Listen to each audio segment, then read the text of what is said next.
Hey, Fringe listeners, we're sharing a favorite episode of the Stood in the Gap podcast today with my friend, show host, Derrin Slack. These episodes, they go deep. I hope you enjoy this story as much as I do. And go follow the show. We'll link it in the show notes. No matter what, don't quit, because tomorrow it can all change. I've had some of the worst days ever.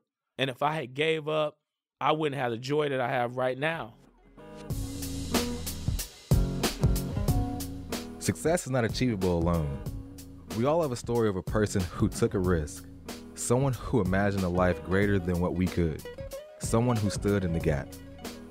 This show shares those someones, those unsung heroes who pushed us when we could have settled for what is. I'm Derrin Slack, and this is Stood in the Gap, the show that focuses on the who, not the how, behind a leader's success. Today we have Jimmie McMillian on the show, powerhouse attorney who serves as the Chief Diversity Officer for Penske Entertainment Corp. He also serves as Senior Corporate Counsel for Indianapolis Motor Speedway and IndyCar since 2016. And as we sit here in 2021, he is president of the Indianapolis Bar Association. Jimmie, welcome. So we always start every podcast and every show off with a little game called This or That. All right. And so it's a fast-paced game for our guests to get to know you a little bit. Let's just jump to it. Are you ready? I'm ready. Credit or cash? Cash. Tacos or wings? Tacos. Shower or bath? Shower. Football or basketball? Football. Cake or pie? Cake. Sausage or bacon? Sausage. Spend your money or save your money? Spend my money. What do you like to buy? Motorcycles. Oh, yeah, you are a motorcycle enthusiast. That's right. Very much That's so. right. Rock or hip-hop? Hip-hop. Scary movie or funny movie? Scary movie. My guy. Pepsi or Coke? Pepsi. Beer or wine? Wine. Reading or listening to music? Listening to music. Thanks, man. So thanks for being a good sport with that. No, I love that. I love that. That's good. So let's get to the meat of our conversation today. All right. I think you have a fascinating story and a fascinating background, Jimmie. But can you take me back and describe a time when you needed extreme courage to keep going because others gave up? Oh, wow. Several times in my life. I think the most significant times have been my divorces. I've been divorced twice. I've been married 3 times. We're trying not to make 3 divorces. But I've been divorced twice, and I think as an adult male, particularly a professional male, you find out that experience takes out a lot of professionals. It's a very hard thing to get through because you got kids involved, your money is involved, your wealth's involved, your emotions involved, and that's a time relationship stuff becomes all consuming. I think the older you get. And particularly my second marriage, which we get along great now. We have no problems or no issues, but the act of it itself is devastating. And thankfully, what got me through it was I have had other professional mentors, attorneys from across the country, what I call legal giants, brothers who I look up to, who flew in to Indianapolis and literally picked me off the floor and said, "We're not letting this take you out because we depend on you to mentor all the people in Indianapolis. So we can't let you fall." And I'll never forget, they all came and they took me to dinner, and they all came and took me to the NCAA Final Four, and they called and checked on me constantly. And they gave me excellent advice about how to get through it and overcome and come out of it for the better. That was probably as challenging experience as I've ever been through. I was a partner at Barnes, but going through that experience, my desire to do it just went. When you pay out half of what you have in your 401k, you start wondering, was it all worth it? All of that. So certainly I would call those moments the biggest challenges that I've gone through in my life, and then being able to recover from them. What values or principles guide you?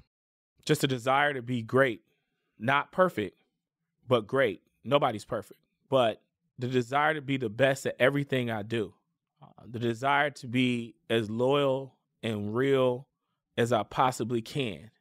The feeling that when I leave this earth, I really want people to remember me for helping somebody, for doing something significant to their life, because that's all that's left. And I guess now what drives me is I have twin boys who are 12 years old, and I truly want my legacy to be one that they can live off of. Notice how I said legacy and not wealth. I may not have the money that some people may have to hand down to their children. I may not be able to give my children enough money that they never have to work again. But I hope that I leave a legacy that if they walk into somebody's office, they say, "Your daddy Jimmie McMillian?" They go, "Yeah." Put your resume away, man. I don't need that. Your father took care of me, and your father is the reason why I got this job. Or your father did great things in this city. His reputation is enough. All you have to do is do what you're supposed to do. But your daddy, he paved the way for you. That's a driving factor in my life right now. So as a Black man, it's hard to make it in this profession, in this world. So talk to me a little bit about how you overcame your obstacles in navigating the system of racism that is perpetuated in our society right now. So how do you overcome that? It's a work in progress. Mentorship and advocacy to start. I did not know a lot of things. Before I went to law school, the only corporate office that I can say that I was ever in was a bank with my mother. It was when I was a little kid and you go to the bank. That was it. Beyond that, I worked as a law clerk when I was in college. But in terms of corporate America, I was really, I'm not even going to say naive. I would say I was just not connected to that world of corporate life. And that was really, really hard. Throughout my life, even though I went to white colleges, I was always able to find a safe haven of African Americans to network with and be around. I'm a member of Kappa Alpha Psi, Black fraternities, Black sororities. You hang out in the dorm, you're in your Black, whatever the Black dorm association is, of that time. And I became a leader in that. And then when I finally went to law school, even when I went to law school, I was in the Black Law Students Association. But that group gets smaller and smaller and smaller the more you ascend, to when you get to a law firm, you're one of 600, or you're 5 of 600 attorneys. And some of your survival skill, you're putting a mask on. But at some point, you got to take that mask off and be real and say, hey, I'm lost. You're speaking English and I'm speaking French. The way you communicate culturally is not the same way I communicate culturally. The way you provide feedback and the way that you even provide the assignment or talk to me in terms of trying to instruct me on what I want to do. I want to do a good job. For some reason, I'm producing and it's not coming out the way that you want or expect, but it's not because of lack of desire and it's not because of lack of talent or ability. Sometimes it's that disconnect. And I had to let down a lot of guards, take down a lot of the mask I have, connect with some real mentors, some of them white, many of them whites, and say to them, I need help. I want to be successful. I'm trying to be successful. Give me some tools to try. And then I had to really exert every ounce of effort I could, particularly in a law firm environment, to make it. Your comments remind me of a good quote that says, wounds can't heal under a mask. They need air. And so that taking the mask off and being exposed and being vulnerable, that truly heals us. And so I appreciate you for sharing that. So I have to imagine that who you are today isn't always the same Jimmie that ever was. And so can you share some more about your background and where you came from? So it's funny because I think some people would say it's the same tack. People say it all the time. I'm from the south side of Chicago, was blessed to be in a situation where they had a 7th and 8th grade academy where you could go to 7th and 8th grade and earn credits for high school. So by doing that, I was able to graduate from high school when I was 16 years old. But I grew up in the 80s. Chicago was wild. We had 2 gangs, Gangster Disciples and Vice Lords. And I grew up in a primarily Gangster Disciple neighborhood, but our football team was Vice Lords. My best friend gets shot one day while we were walking home, gets his head blown off, and we have to go tell his mother. My mother, who was a school teacher in Chicago and taught special ed, decided at that moment that if I had the grade, she would let me graduate early and go to college. And that's how I ended up going to Michigan State at 16. Went there, did extremely well my first year. I had something like a 3.6, 3.7 GPA.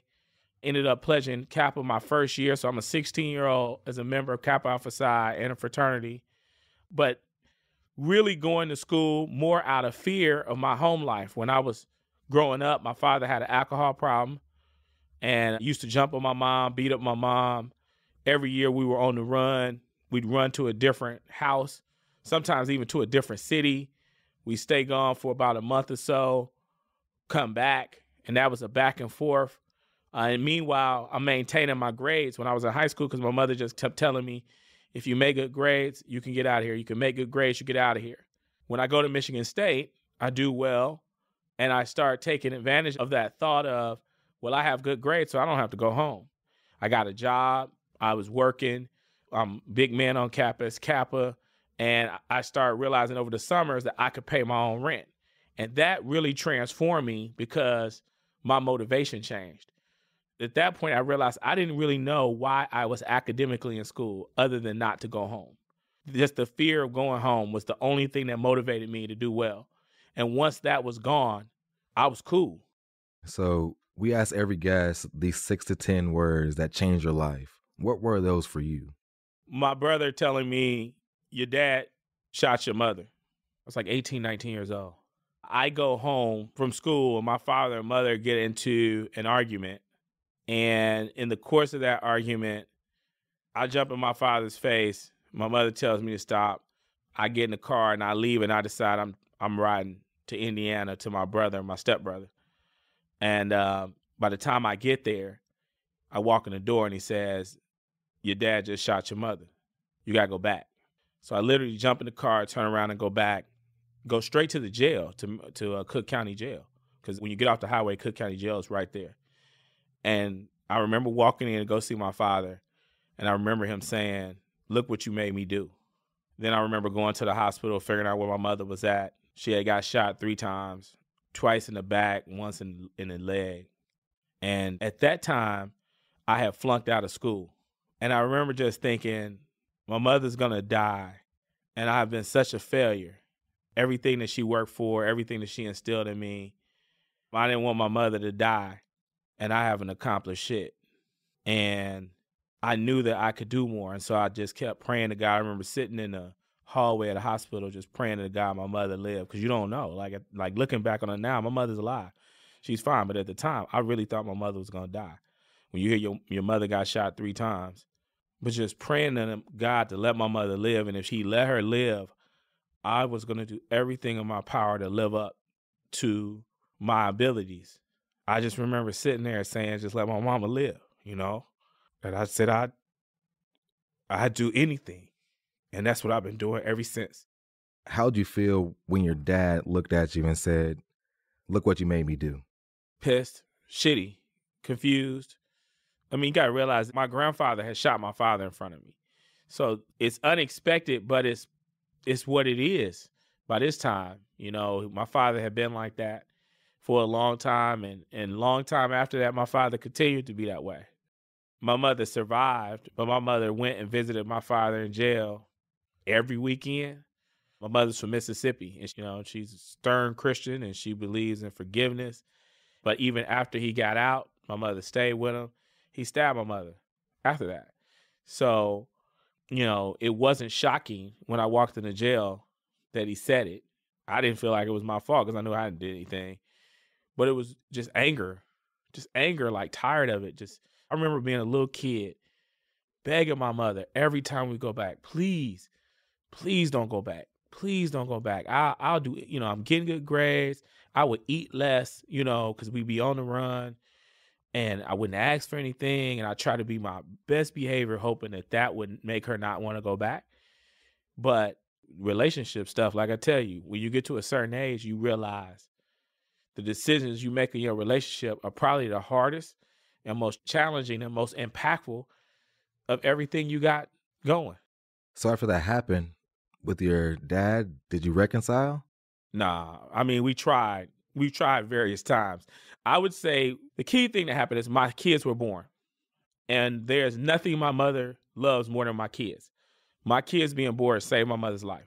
She finally got something that was more important than my father. And so she moved here and hasn't gone back. It's the first time my mother didn't go back. And I went to my father, sat down with my father when my kids were born, and I said, look, my kids are here. They don't have to know about who you were. Now, you got to realize, if you met my father on the right day, you would think, that dude is cool as hell. He wasn't an everyday drunk. But when he drank, we went out of control. But on the other days, everybody loved my father. He was cool. I sat down with him. I said, look, man, my kids are being born. They don't have to know who you were. You can start fresh. You know what I'm saying? But I cannot send my kids through what I went through.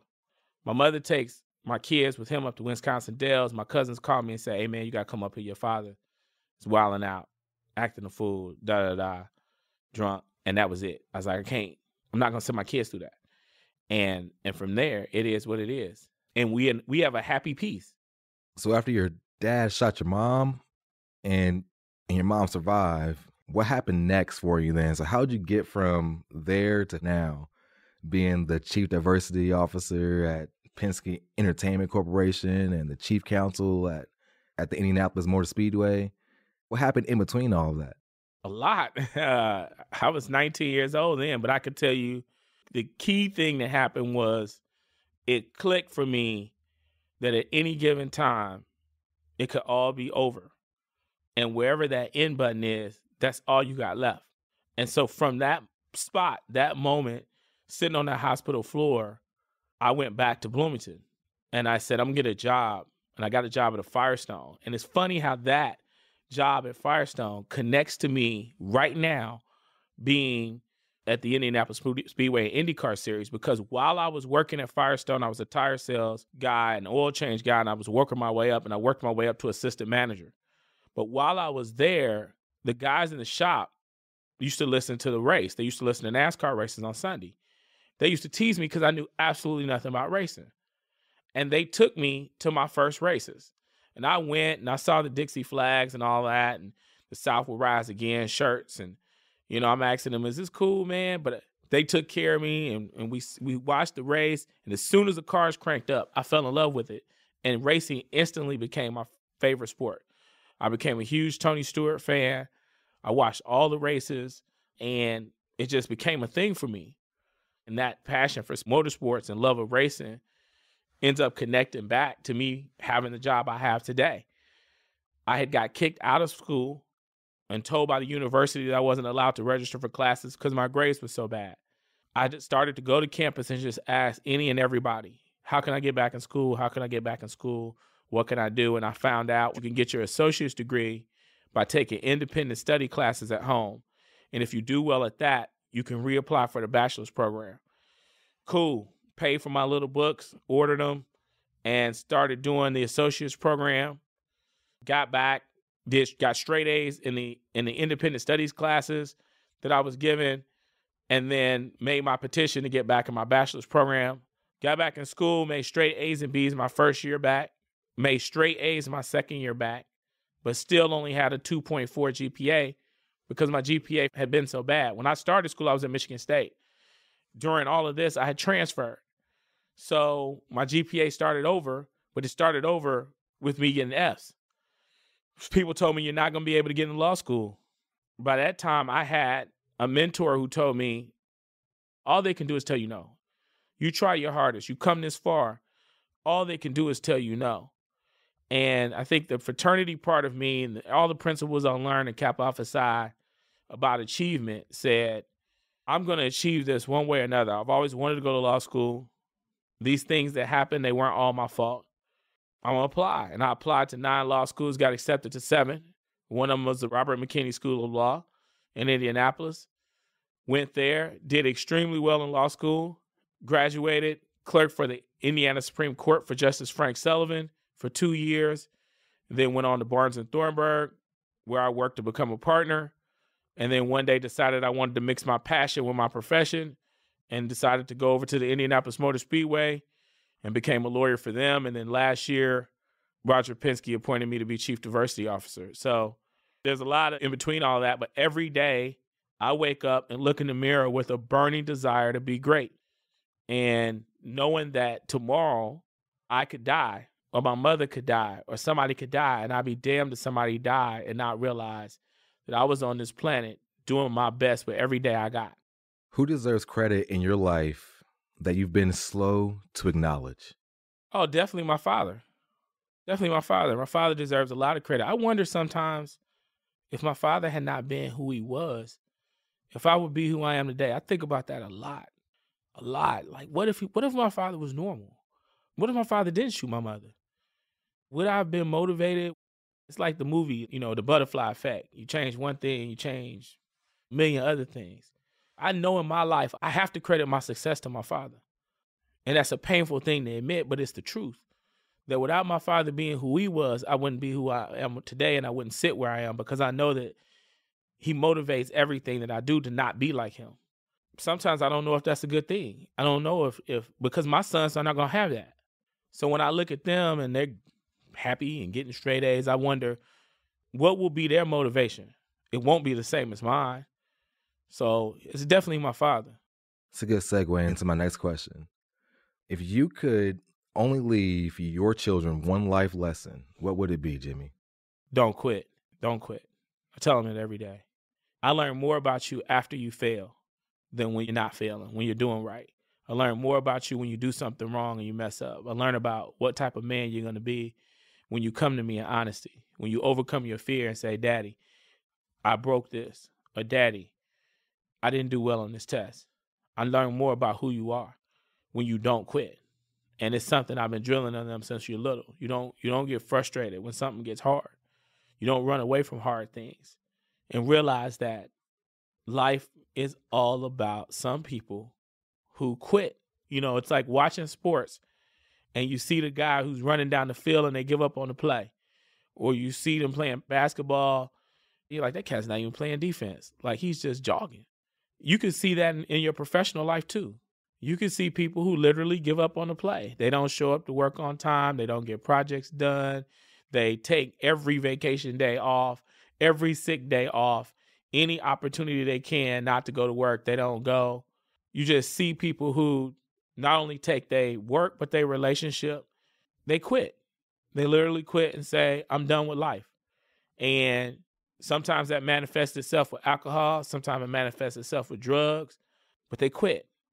And the lesson that you got to teach your kids, and I teach mine, are no matter what, don't quit, because tomorrow it can all change. I've had some of the worst days ever. And if I had gave up, put a bullet in my head, threw it all away, walked away, I wouldn't have the joy that I have right now.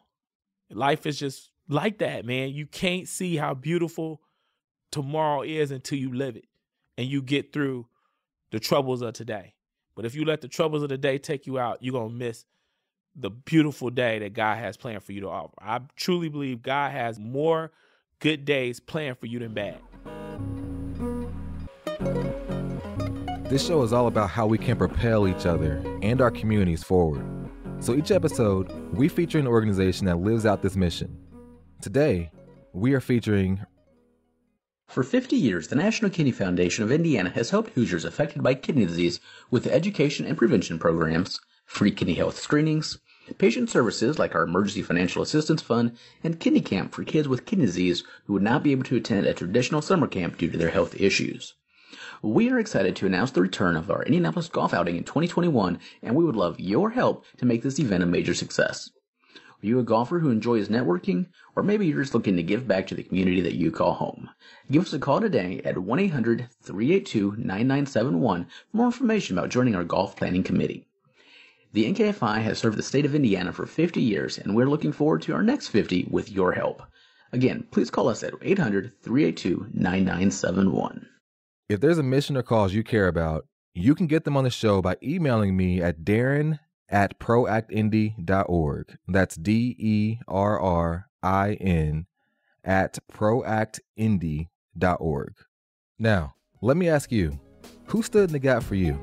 What are the words that changed your life? If you can answer that question, then I want you on the show.